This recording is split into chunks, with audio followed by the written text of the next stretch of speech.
إن الحمد لله نحمده ونستعينه ونستغفره ونعوذ بالله من شرور أنفسنا ومن سيئات أعمالنا من يهده الله فلا مضل له ومن يضلل فلا هادي له وأشهد أن لا إله إلا الله وحده لا شريك له وأشهد أن محمدا عبده ورسوله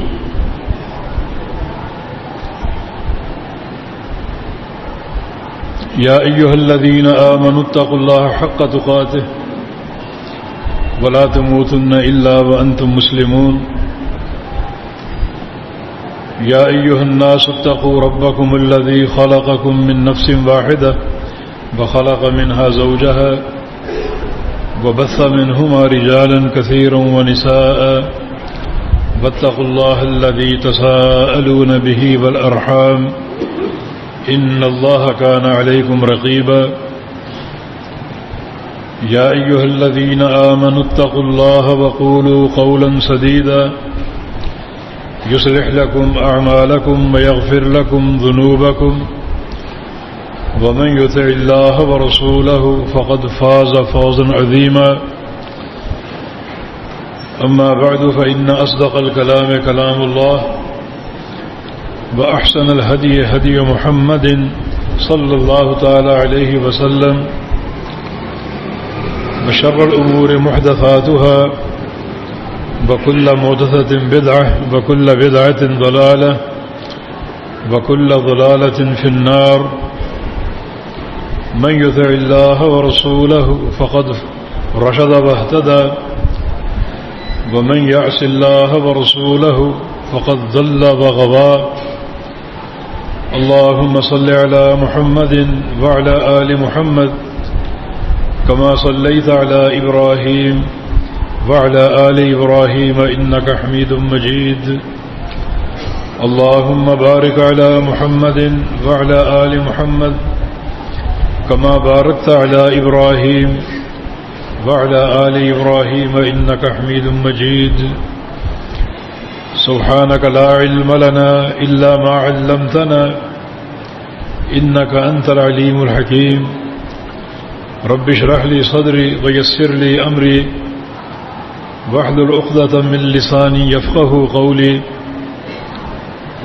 لقد قال الله سبحانه وتعالى أعوذ بالله من الشيطان الرجيم من همزه ونفخه ونفثه بسم الله الرحمن الرحيم قل إن كنتم تحبون الله فاتبعوني يحببكم الله ويغفر لكم ذنوبكم ومن يطع الله ورسوله فقد فاز فوزا يغفر لكم ذنوبكم قل إن كنتم تحبون الله فاتبعوني يحببكم الله ويغفر لكم ذنوبكم والله غفور رحيم وقال سبحانه وتعالى فليحذر الذين يخالفون عن أمره أن تصيبهم فتنة أو يصيبهم عذاب أليم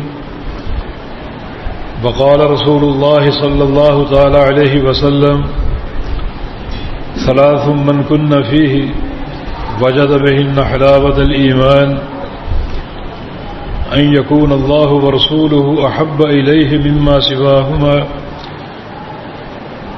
وأن يحب المرء لا يحبه إلا لله وأن يكره أن يعود في الكفر بعدما أنقذه الله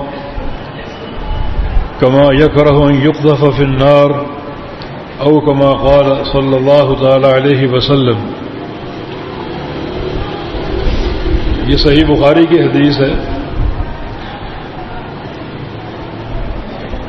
اس میں رسول کریم صلی اللہ علیہ وسلم کا فرمان ہے ثلاث من کن فیہ وجد بہن حلاوت الایمان کہ تین چیزیں جس شخص میں پیدا ہو گئیں وہ ان 3 چیزوں کی برکت سے ایمان کی مٹھاس کو پالے گا. اس کا دل جو ہے وہ ایمان کی حلاوت سے رچ بس جائے گا، اور یہ خالق کائنات کا ایک بہت بڑا انعام ہے اپنے بندے کے لیے. اللہ تعالی جس بندے کے بارے میں چاہتا ہے کہ وہ عمل صالح کی راہ پر گامزن ہو جائے تو اللہ تعالی ایمان کی مٹھاس اور عمل صالح کی محبت اس کے اندر پیدا کر دیتا ہے.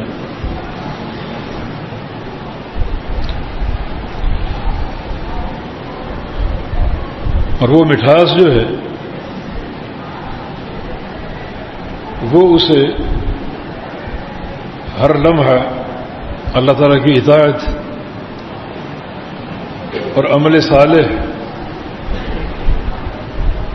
اختیار کیے رکھنے پر آمادہ کرتی ہے.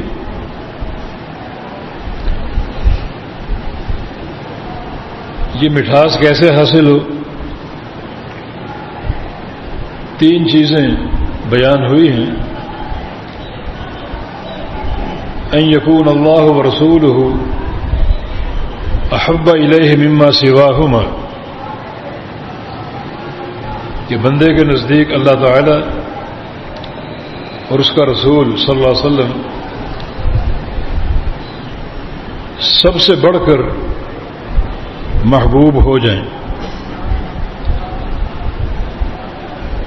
اس کے دل میں سب سے زیادہ اللہ اور پھر اس کے رسول کی محبت پیدا ہو جائے، اور یہ محبت دنیا کی تمام محبتوں پر غالب ہو، اور یہ کردار انسان کا بن جائے تو اللہ تعالی اس کے دل کو حلاوت ایمانی سے سرشار کر دیتا ہے. وہ ایمان اور اسلام کے تعلق سے ایک عجیب سی مٹھاس اپنے اندر محسوس کرتا ہے، اور وہ مٹھاس اسے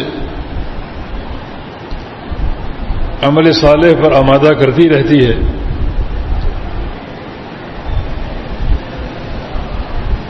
تو اللہ اور اس کے رسول کی محبت نہیں بلکہ اللہ اور اس کے رسول کی محبت سب سے بڑھ کر ہونا، یہ حلاوت ایمانی کا ذریعہ بنتی ہے. اس حدیث سے اللہ تعالیٰ اور اس کے رسول کی محبت جو ہے اس کی فضیلت واضح ہوتی ہے کہ یہ محبت ایمان کی مٹھاس حاصل ہونے کا ذریعہ ہے. آپ نے دیکھا کہ اس حدیث میں 2 محبتیں جمع ہیں، ایک اللہ تعالیٰ کی محبت اور دوسرا اس کے رسول صلی اللہ علیہ وسلم کی محبت. اصل محبت اللہ تعالیٰ کی ہے. ساری محبتوں کا مستحق اللہ رب العزت ہے، اور اللہ تعالیٰ کی محبت کی تکمیل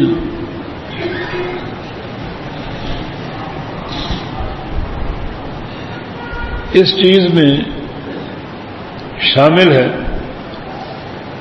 کہ اللہ تعالیٰ کو جس سے محبت ہو اس سے محبت کی جائے.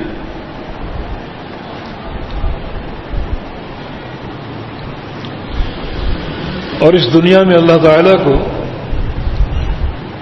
سب سے زیادہ محبت اپنے آخری رسول محمد ابن عبداللہ صلی اللہ علیہ وسلم سے ہے، تو تمام تر محبتوں کا مستحق اللہ تعالی ہے، اور اللہ تعالی کے بعد اس پوری کائنات میں سب سے زیادہ محبت محمد الرسول اللہ صلی اللہ علیہ وسلم کے لیے ہے۔ ضروری ہے کہ آپ کی محبت بھی پوری دنیا کی محبت پر غالب ہو، اور پوری دنیا کی محبت سے بڑھ کر ہو، جیسا کہ صحیح بخاری کی حدیث کے الفاظ ہیں، لا یؤمن احدکم حتی اکون احب الیہ من والدہ وولدہ والناس اجمعین۔ اس وقت تک تم لوگ مومن نہیں ہو سکتے، تمہارا ایمان قابل قبول نہیں ہو سکتا جب تک میں محمد الرسول اللہ صلی اللہ علیہ وسلم تمہارے نزدیک، تمہارے ماں باپ سے، تمہاری اولاد سے اور کائنات کے ہر فرد سے زیادہ محبوب نہ ہو جاؤں۔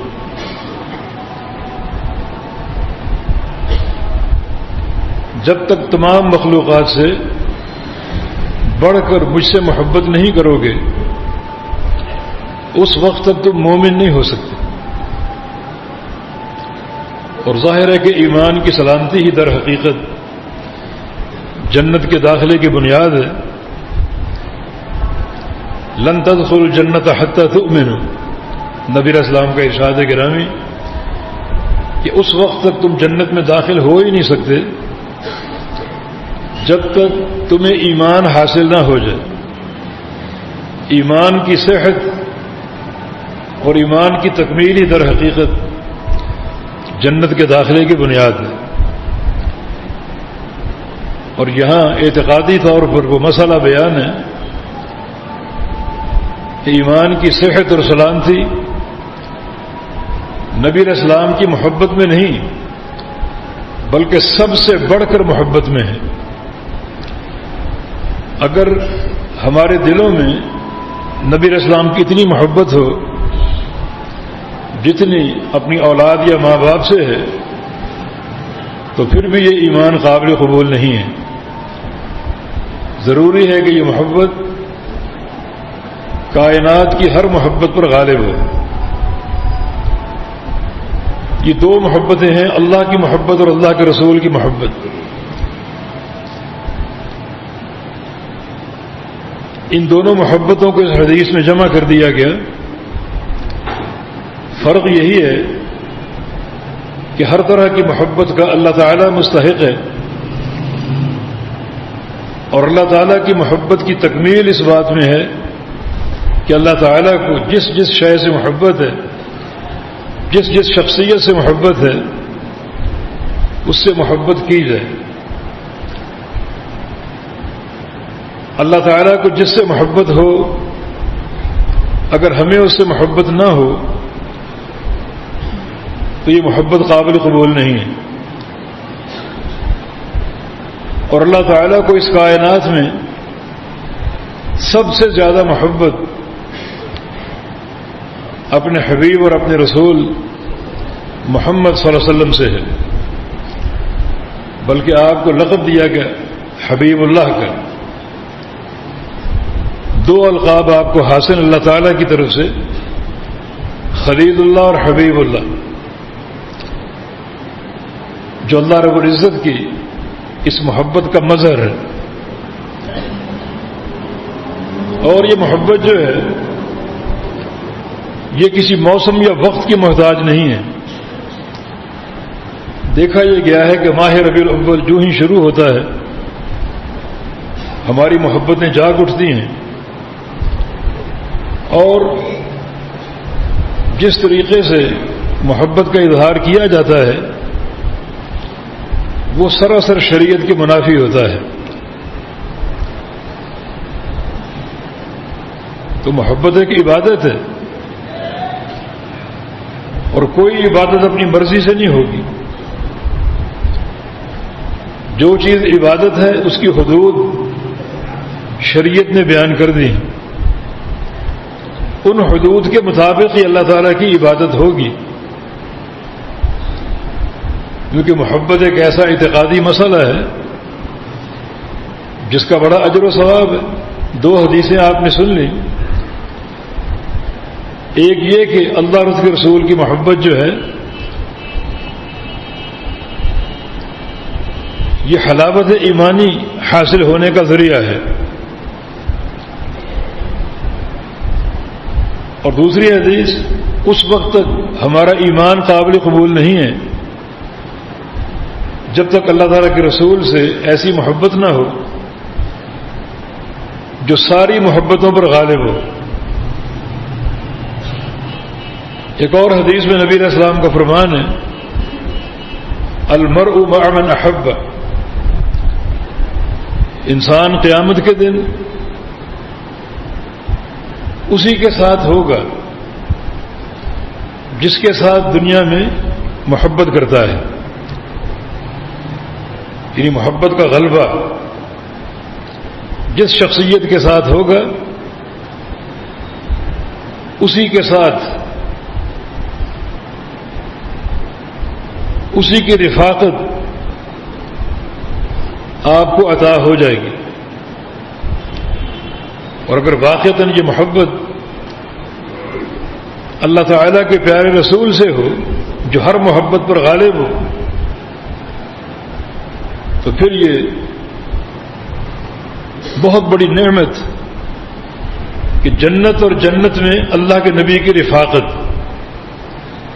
یہ دو چیزیں حاصل ہو سکتی۔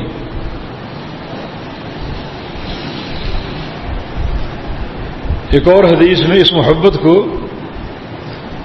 اللہ تعالیٰ کی محبت قرار دیا گیا،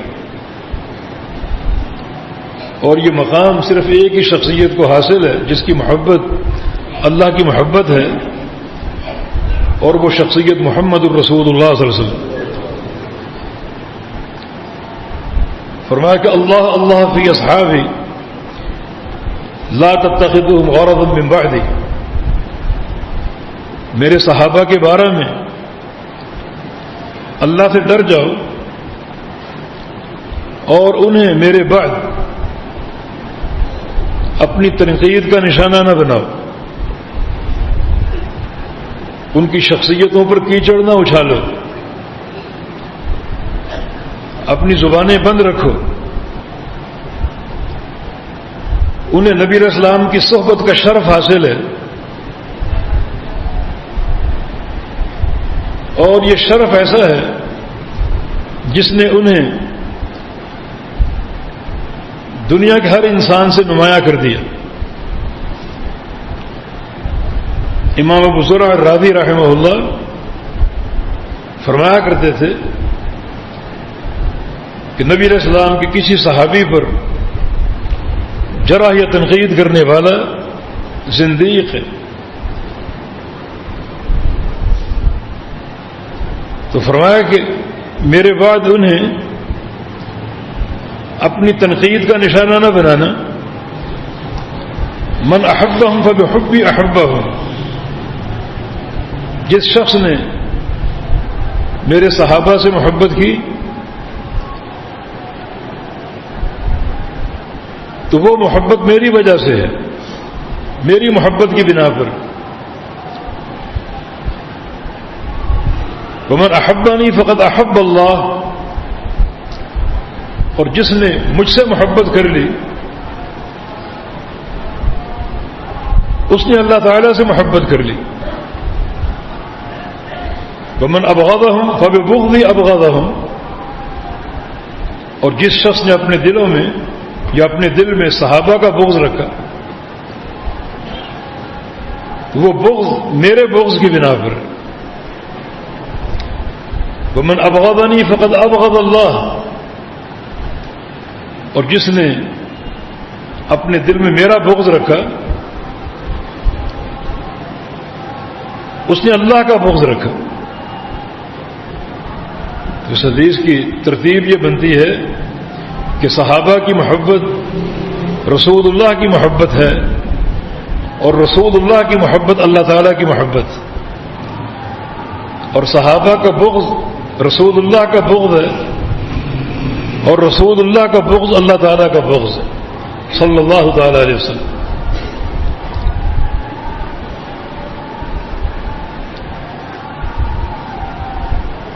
اللہ اور اس کے رسول کی محبت جو ہے یہ بندے کے دعوے سے ثابت نہیں ہوتی یا کسی ایسے عمل سے ثابت نہیں ہوتی جو عمل ہمارا خود ساختہ ہو۔ محبت ایک عبادت ہے، ہر عبادت کی شرعی حدود ہے، ان حدود سے تجاوز اختیار کرنا بدعت کہلاتا ہے، اور بدعت کسی بھی شے میں داخل ہو جائے اس کا ستیہ ناش کر دیتی،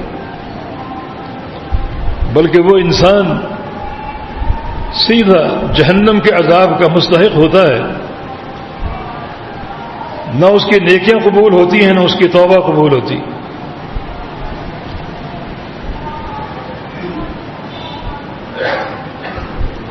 ان اللہ حجب التوبۃ عن کل صاحب بدعہ، اللہ تعالی نے ہر بدعتی انسان سے توبہ کو چھپا دیا ہے۔ حالانکہ توبہ اللہ تعالیٰ کے نزدیک بندے کا سب سے محبوب عمل، اللہ افرح بتوبۃ عبدہ، اللہ رب العزت اپنے بندے کی توبہ سے بہت خوش ہوتے، سب سے زیادہ خوش ہوتے، مگر یہ بدعت کا عمل اتنا منحوس ہے، اتنی بڑی نحوست اور ضلالت ہے یہ کہ اللہ تعالی نے بدعتی بندے سے توبہ کو چھپا ہی دیا۔ شیطان اپنا وار کرنے میں کامیاب ہو جاتا ہے، کیونکہ بندہ بدعت کو نیکی سمجھتا ہے، جب وہ نیکی سمجھتا ہے تو توبہ کیسے کرے؟ وہ گناہ تو ہے نہیں اس کے نزدیک، تو توبہ چھپا دی گئی اس سے۔ جب شیطان کو راندا گیا تھا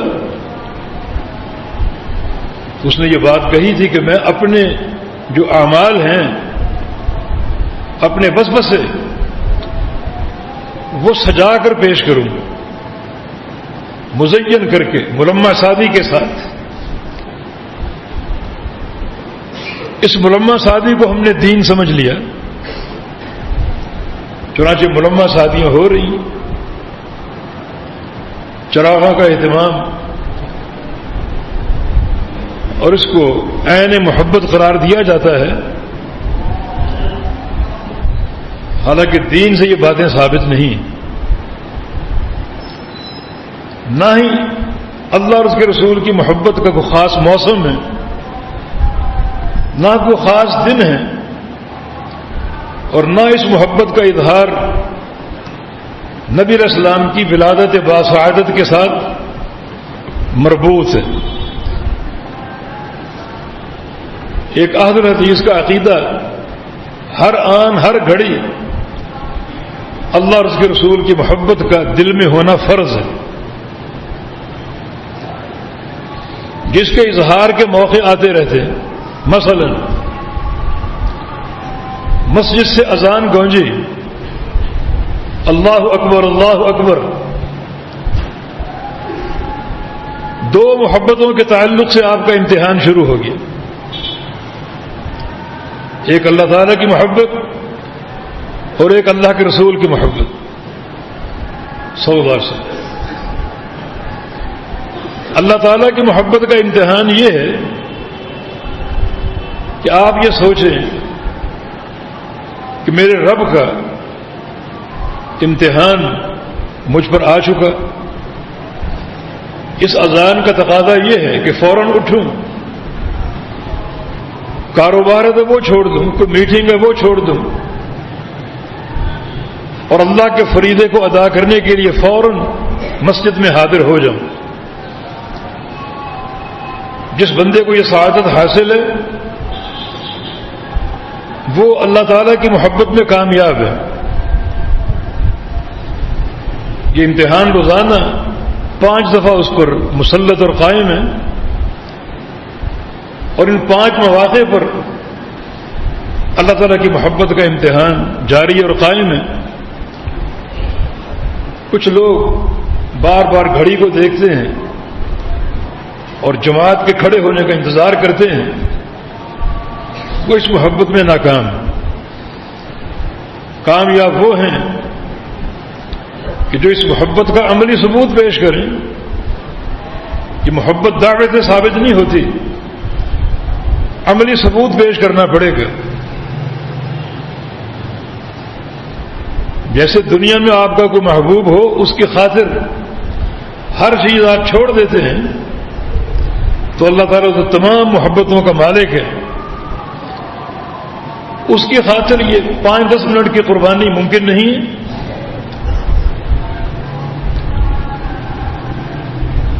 یہ اللہ تعالیٰ کی محبت کا امتحان ہے۔ بہت سے بندے ناکام ہیں اور بہت سے کامیاب بھی۔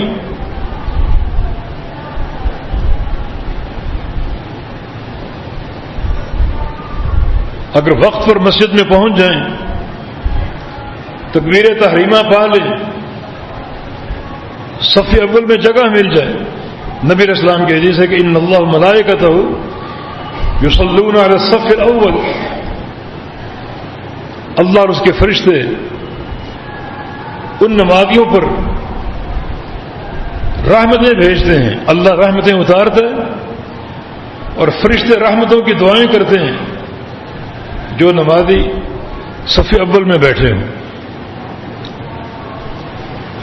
یہ بندہ محبت کے اس امتحان میں کامیاب ہو چکا ہے۔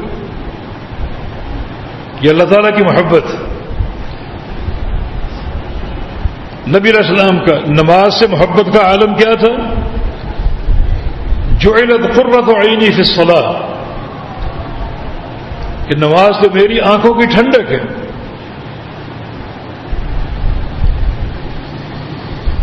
سیدہ عائشہ صدیقہ طاہرہ مطہرہ رضی اللہ عنہا فرماتی ہیں کہ کان رسول اللہ صلی اللہ علیہ وسلم یحدث معنا ونحدث معه، ہم رسول اللہ صلی اللہ علیہ وسلم کے ساتھ باتیں کر رہے ہوتے، آپ ہمارے ساتھ مصروف گفتگو ہوتے۔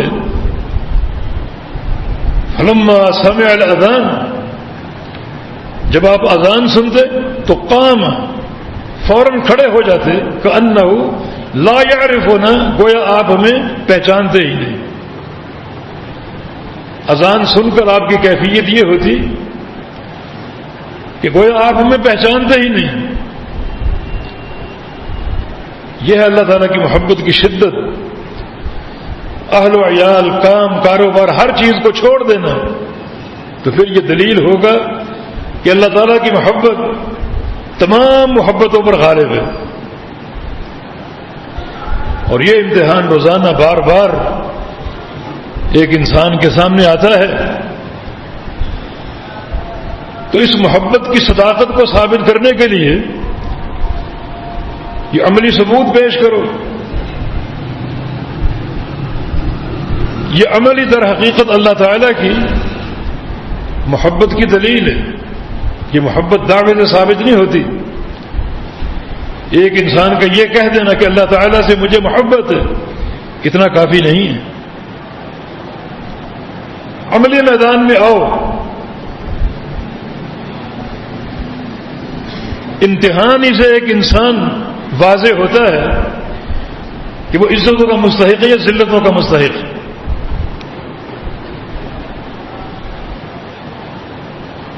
اس کے بعد دوسری محبت کا امتحان شروع ہو جاتا ہے۔ اب آپ نے نماز قائم کرنی، اب حبیب کبریا محمد کریم صلی اللہ علیہ وسلم کی محبت کا امتحان آپ پر شروع ہو چکا ہے کہ آپ نماز کس طریقے سے پڑھتے ہیں، قوم اور برادری کا طریقہ باپ دادا کا طریقہ، اپنے پیر و مرشد کا طریقہ، اپنے کسی امام کا طریقہ، یا پھر دل کی گہرائیوں سے محمد مصطفیٰ علیہ السلام کا طریقہ. یہ امتحان بھی بار بار آپ پر قائم ہے کہ اللہ اور اس کے رسول کی محبتیں ہر آن ان کا اظہار چاہیے، ان کا عملی ثبوت چاہیے کہ نماز پڑھتے ہوئے آپ کے ذہن میں کس کا طریقہ ہے.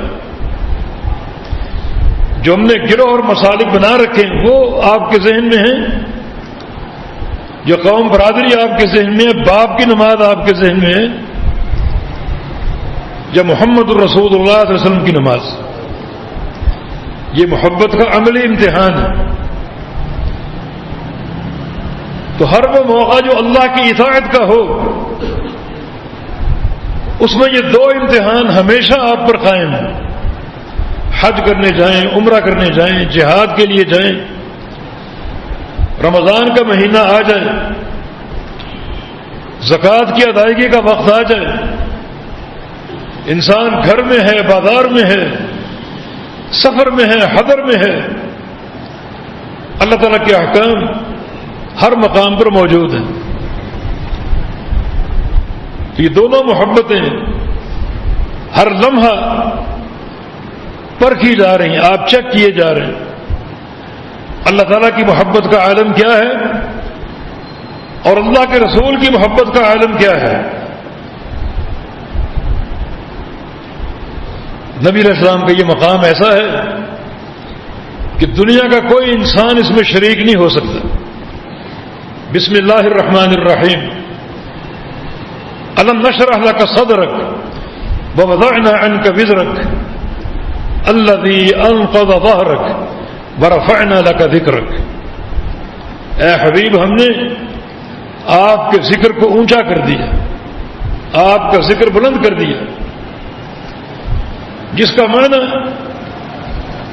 ایک داعی یا واعظ یہ کہہ کر خاموش ہو جاتا ہے کہ جہاں اللہ کا نام ہو وہاں رسول اللہ کا نام بھی ہے صلی اللہ علیہ وسلم. دو تین مثالیں پیش کر دی جاتی، جیسے اذان ہے، اشہد ان لا الہ الا اللہ، ارشد ان محمد رسول اللہ.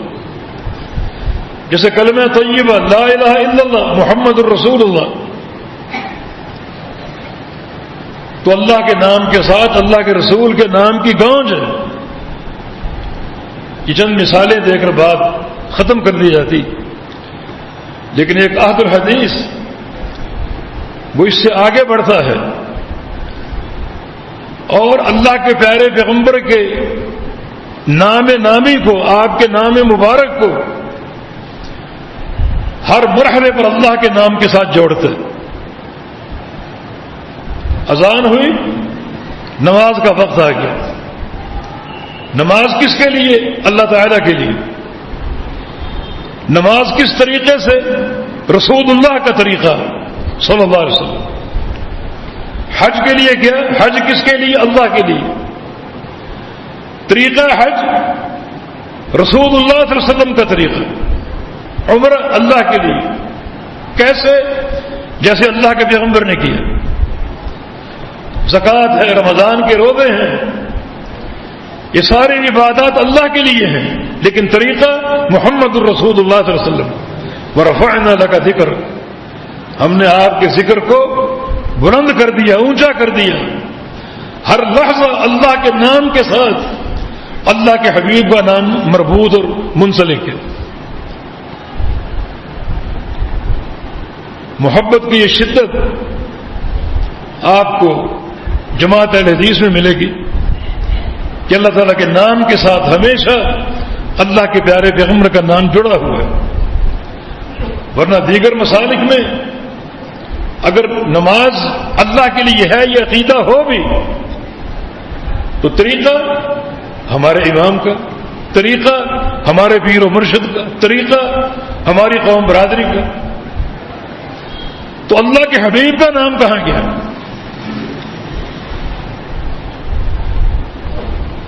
یہ روش جو ہے اس محبت کی نفی کرتی ہے.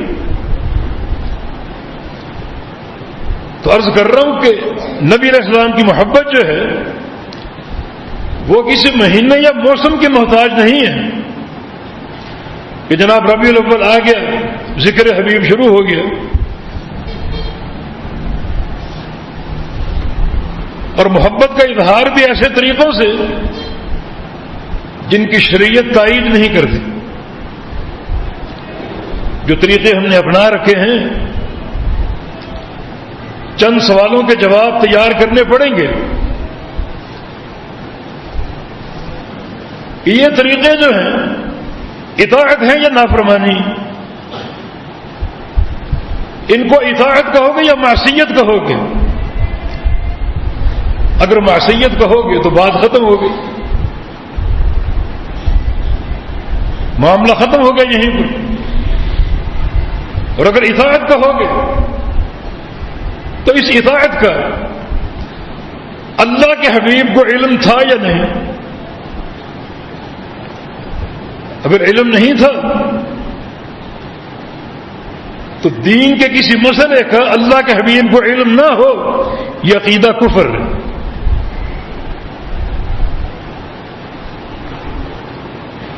اور اگر علم تھا تو پھر ایک اور سوال سامنے آتا ہے کہ نبی علیہ السلام نے یہ طریقہ اپنی امت کو دیا یا نہیں دیا؟ اگر نہیں دیا تو یہ بھی مقام مصطفیٰ کی اہانت ہے. اللہ کے پیارے پیغمبر کا مقام یہ ہے، ڈیوٹی یہ ہے کہ بلغ ما انزل الیک من ربک فإن لم تفعل فما بلغت رسالتہ، کہ جو چیز آپ پر اتاری جا رہی ہے اسے پہنچانا فرض ہے. اگر ایک شوشہ بھی آپ نے نہ پہنچایا، ایک نقطہ بھی نہ پہنچایا تو آپ نے رسالت کا حق ادا ہی نہیں کیا. اور اگر کہو کہ آپ نے امت کو پہنچا دیا، بتا دیا، تو بتائیے کہاں؟ تو قرآن سے حدیث سے کوئی دلیل پیش کیجیے. قل ہاتوا برہانکم ان کنتم صادقین. اسی مقام کے لیے برہان پیش کرو، دلیل پیش کرو. چلے ایک سوال اور ہم سامنے رکھتے ہیں. نبی علیہ السلام کی محبت جو ہمارے دلوں میں ہے، ہم زیادہ محبت کرتے ہیں یا ابوبکر صدیق زیادہ محبت کرتے تھے، یا امیر عمر زیادہ کرتے تھے، عثمان غنی، علی مرتضی، عبد الرحمن بن عوف، ابو عبیدہ بن جراح، یہ صحابہ کرام، کسے زیادہ محبت تھی نبی علیہ السلام سے، ہمیں یا انہیں؟ اگر کہو کہ ہمیں زیادہ محبت ہے تو اپنے ایمان کی سلامتی کی فکر کرو. جو صحابہ کا مقام ہے اور جو صحبت کا شرف ہے کسی بندے کو حاصل نہیں. اور اگر کہو کہ صحابہ کو زیادہ محبت تھی، ابوبکر صدیق کو زیادہ محبت تھی، امیر عمر کو زیادہ محبت تھی، تو انہوں نے یہ سارے کام کیوں نہ کیے جو آپ کر رہے ہیں؟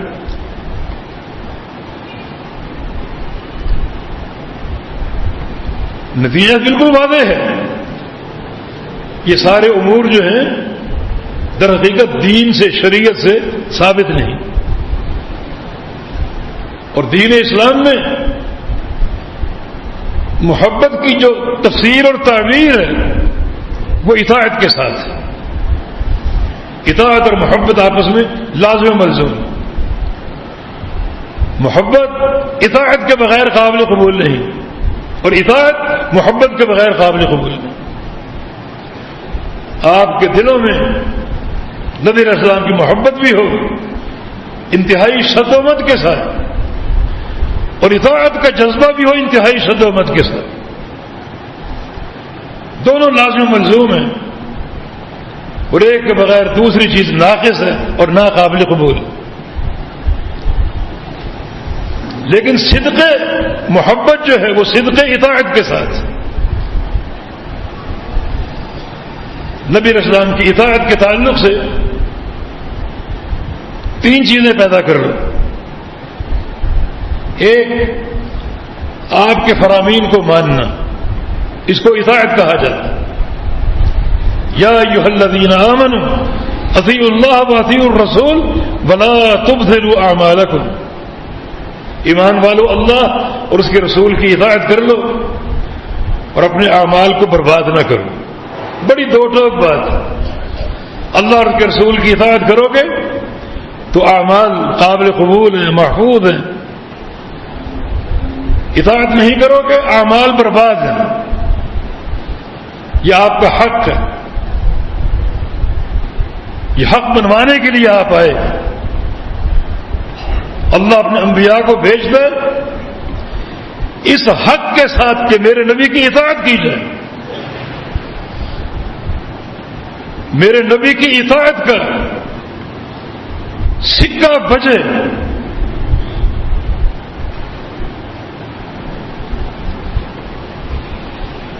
الا لیطاع باذن اللہ، انبیاء کی بعثت کا مقصد ہی یہ ہے کہ اللہ کے امر سے، اللہ کے حکم سے انبیاء کی اطاعت کی جائے۔ اصل بعثت کا مقصد یہی، تو پھر ضروری ہے کہ جتنے آپ کے فرامین ہیں ان کو مانا جائے۔ دوسرا، جو آپ کے افعال مبارک ہیں، آپ کی سنتیں، انہیں قبول کیا جائے، اور یہ اتباع ہے۔ فرمان کو ماننا اطاعت ہے اور عمل کو ماننا اتباع ہے، اور یہ دونوں آپ کے حق ہیں۔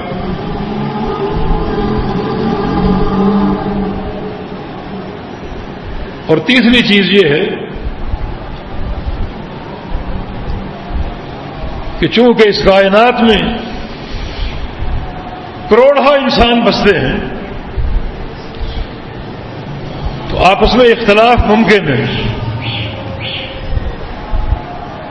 ایک فرد واحد کی عقل بھی اختلاف کا شکار ہو سکتی، صبح رائے کچھ اور ہو، شام رائے کچھ اور ہو، رائے تبدیل ہوتی رہتی ہے۔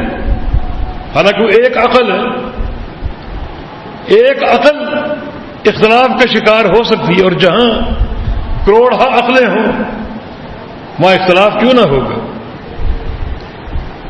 عین ممکن، یہ فطرت ہے۔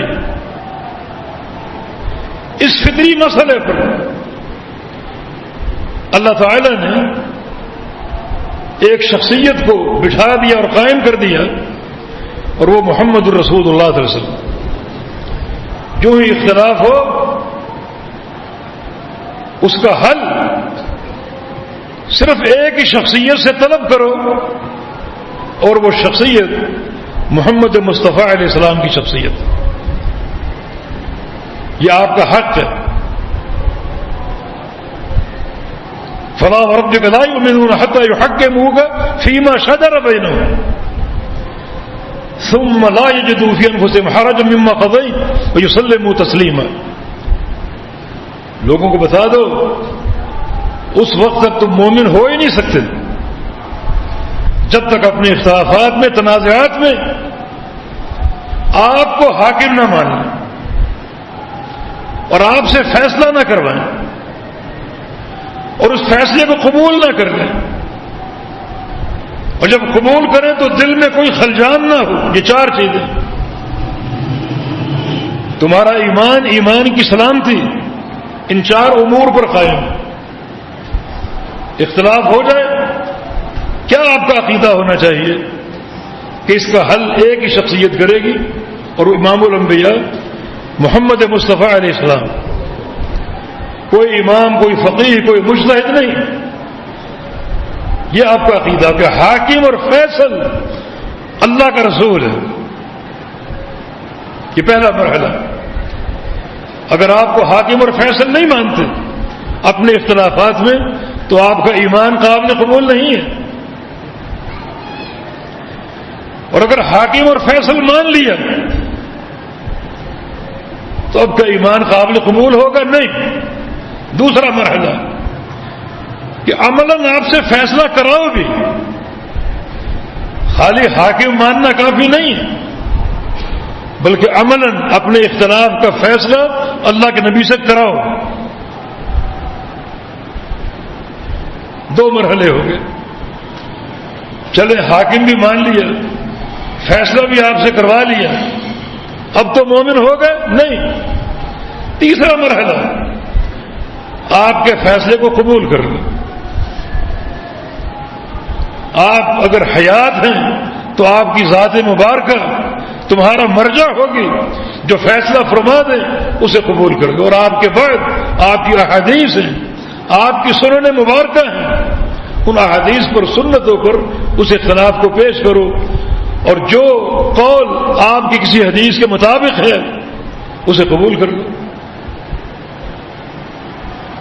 چلے حاکم بھی مان لیا، فیصلہ بھی کرا لیا، اور جو فیصلہ آپ سے صادر ہوا وہ قبول بھی کر لیا، اب تو مومن ہو گئے؟ نہیں، چوتھا مرحلہ ثم لا یجدوا فی انفسہم حرجا مما قضیت، آپ کا فیصلہ سن کر اپنے دل میں کوئی کھٹک اور تنگی محسوس نہ کریں، ایسا شرح صدر ہو، ایسی بصیرت ہو، ایسی محبت ہو آپ کی ذات کے ساتھ، وہ بقول شاعر کہ ایسا ایک نقشہ کھینچ لو، ادھر فرمان محمد ہو، ادھر گردن جھکائی ہو صلی اللہ علیہ وسلم۔ مصور کھینچ وہ نقشہ جس میں یہ صفائی ہو، ادھر فرمان محمد ہو، ادھر گردن جھکائی ہو صلی اللہ علیہ وسلم، کوئی شک نہ ہو، کوئی خلجان نہ ہو، کسی قسم کا تردد یا تعمل نہ ہو، اپنے دل میں کوئی تنگی محسوس نہ کریں۔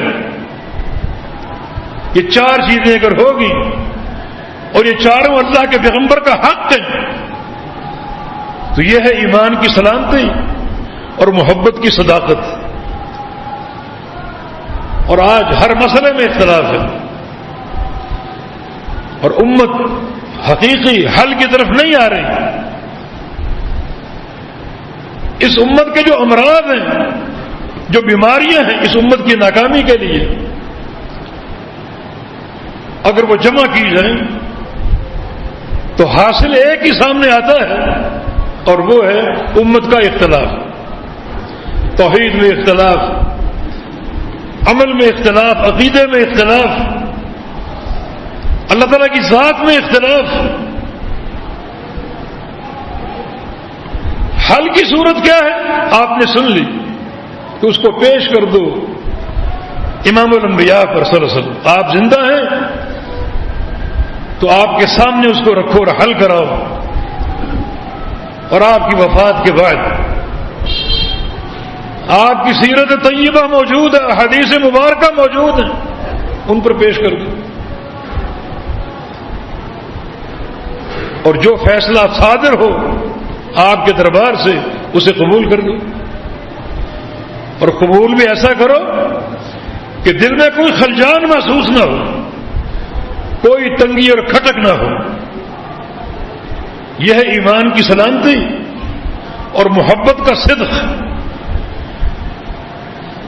اور یہ سارے اللہ کے پیغمبر کے حقوق ہیں جن کو ادا کیے بغیر محبت کا دعویٰ پورا نہیں ہو سکتا۔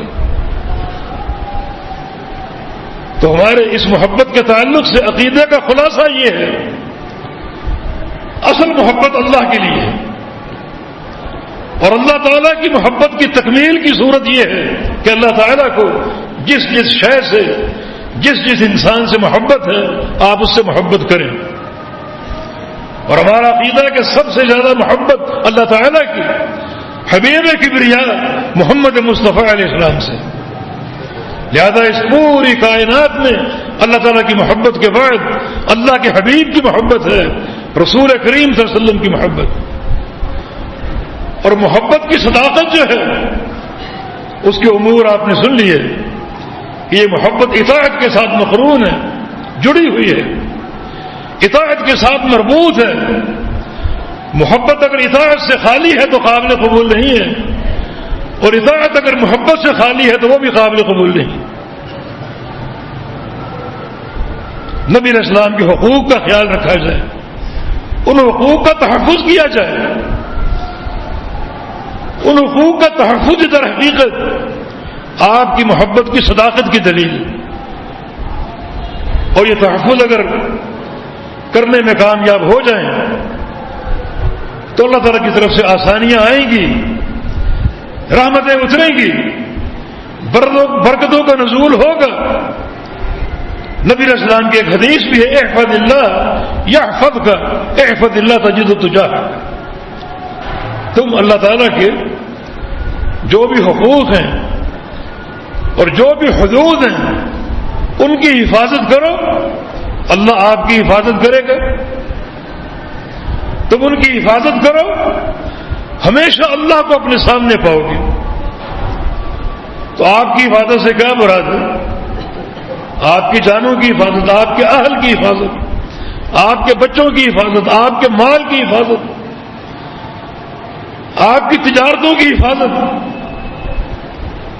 اخلاقیات کی حفاظت، معاشرتی امور کی حفاظت، سفر و حضر کی حفاظت، ملک و قوم کی حفاظت، سیاسی نظام کی حفاظت. بس آپ اللہ تعالیٰ کے دین کے محافظ بن جائیں اور دین کی حفاظت سراسر اللہ کے پیارے پیغمبر کی غلامی کے ساتھ، عقیدے میں، عمل میں، معاملات میں، اصول و فروع میں نبی علیہ السلام کا دامن تھام لیا جائے اور آپ کے سچے پیروکار بن جائیں. یہ در حقیقت اللہ تعالیٰ کا نظام بھی ہے، امر بھی ہے، اور اللہ کے پیارے پیغمبر کی محبت کی صداقت کا ثبوت بھی ہے. اور یہ ہماری دعوت کا ایک نچوڑ ہے. اطاعت اور محبت کے تعلق سے جس کا مفاد یہی ہے کہ یہ محبت کسی موسم کی محتاج نہیں ہے، کسی مخصوص دن کی محتاج نہیں ہے، بلکہ سال کے 360 دن اور ہر دن کا ہر لحظہ، ہر گھڑی اس محبت سے بھرپور ہونا چاہیے. قدم قدم پر محبت کے ثبوت کے مواقع موجود ہیں. ہر موقع پر پیارے پیغمبر کی سنت کے تقاضے موجود ہیں. انہیں اپنا لینا صدق محبت ہے، اور صدق محبت کی در حقیقت ایک انسان کے ایمان کی صحت اور ایمان کے قابل قبول ہونے کی علامت ہے. صحابہ کرام نے عملی طور پہ آپ سے محبت کی اور عملی طور پر آپ کی اقتداء بھی کی، سنت کی حفاظت بھی کی اور آپ کے فرامین کو قبول بھی کیا. جن صحابہ کا جذبہ یہ ہو کہ اللہ کے پیارے پیغمبر اگر کبھی اپنا لعاب دہن پھینکتے، تھوک اپنی پھینکتے، تو صحابہ اسے زمین پر گرنے نہ دیتے، وہ صحابہ کے ہاتھوں میں گرتی اور صحابہ کرام اس لعاب کو، اس مبارک لعاب کو جسم کے ساتھ، کپڑوں کے ساتھ مل لیا کرتے تھے. جن صحابہ کی محبت کا یہ عالم ہو کہ آپ کے منہ کا لعاب زمین پر گرنے نہیں دیتے تھے، تو آپ کے منہ مبارک سے، زبان مبارک سے نکلی ہوئی باتیں اور آپ کے فرامین وہ کیسے ضائع ہو سکتی ہیں؟ یقیناً یہ دونوں محبتوں کا اجتماع ہے. آپ کی ذات سے محبت اس لعاب مبارک کی محبت کے ساتھ، اور آپ کی بات سے محبت کہ جو صحابہ آپ کے لعاب کا اس قدر احترام کیا کرتے تھے، اسی زبان سے صادر شدہ آپ کی باتیں، آپ کی تعلیمات اور آپ کے فرامین، ان کے یہ کس قدر محافظ ہوں گے اور کس قدر اپنانے والے اور قبول کرنے والے ہوں گے. تو اللہ تعالیٰ ہمارے اندر صدق محبت کا جذبہ پیدا فرما دے، ایسا محبت کی صداقت جو ہر گھڑی، ہر آن اللہ کے حبیب کی اطاعت پر منتج ہو، کیونکہ وہی محبت قابل قبول. بالتوفیق بإذن الله تعالى. أقول قولي هذا واستغفر الله لي ولكم وآخر دعوانا أن الحمد لله رب العالمين.